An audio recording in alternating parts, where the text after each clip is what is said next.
कई बार जीवन में चारों ओर हमको अंधियारा दिखता है। जीवन में हम अपने लोगों से बहुत दूर हो जाते हैं, अपने लोग हमको पराये लगने लगते हैं। जिनसे हमें उम्मीद रहती है, वो उम्मीद की आखिरी किरण भी बुझती हुई नजर आती है। तो समझ लेना मेरे प्रियो, ये अंत नहीं है, ये प्रभु परमेश्वर का आगमन है। परमेश्वर आपको ऊंचा उठा रहा है, वो पूरी तरह से आपको तैयार कर रहा है, वो आपको समर्पित करना चाह रहा है। क्योंकि हमारा ये टूटना, ये हमारा अकेलापन, ये हमारा संघर्ष, ये संकेत है कि परमेश्वर हमसे कुछ ना कुछ बड़ा करवाना चाह रहा है। क्योंकि हमारा जीवन जो है मामूली जीवन नहीं है, हमारा जीवन साधारण जीवन नहीं है। परमेश्वर एक उद्देश्य के लिए हमको तैयार कर रहा है, एक अपने उद्देश्य के लिए हमको अलग कर रहा है।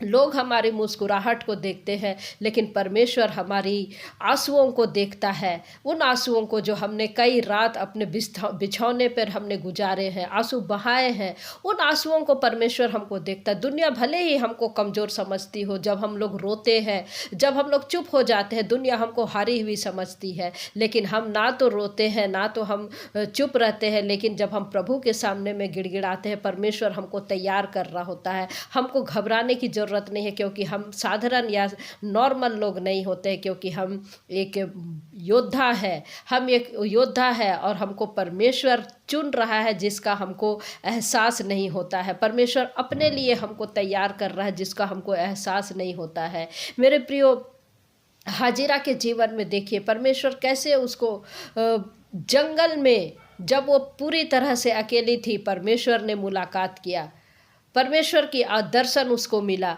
हम मरियम के जीवन में देखते हैं, जब वो अकेली थी, परमेश्वर का दर्शन उसको स्वर्गदूत के द्वारा मिला।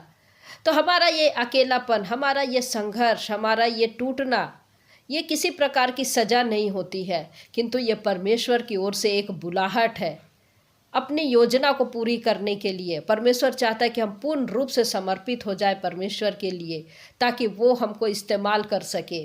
क्योंकि वो अपने हथेली में हमारे नाम को लिख के रखा है, उसने अपने हथेली में हमारे नाम को गोद करके रखा है, वैसा वचन हमको बताता है। वो हमसे प्रेम करता है। इसलिए जब भी संघर्ष आता है जीवन में, जब हम अकेले रहते हैं, टूटते हैं, हम बिखरते हैं, समझ लीजिए ये अंत नहीं है, लेकिन ये शुरुआत है। हो सकता है कि परमेश्वर आपको एक आत्मिक लीडर बनाना चाह रहा हो दूसरों के लिए, ताकि आपका जो अनुभव है आप दूसरों को अगुवाई कर सके, सही शिक्षा दे सके, सही लीडरशिप कर सके। तो आपका टूटना, आपका संघर्ष, आपका अंधियारापन, आपका अकेलापन, ये अंत नहीं है मेरे प्रिय बहनों। प्रभु में आप बने रहें, आत्मिकता में आगे बढ़ें। जय मसीह की।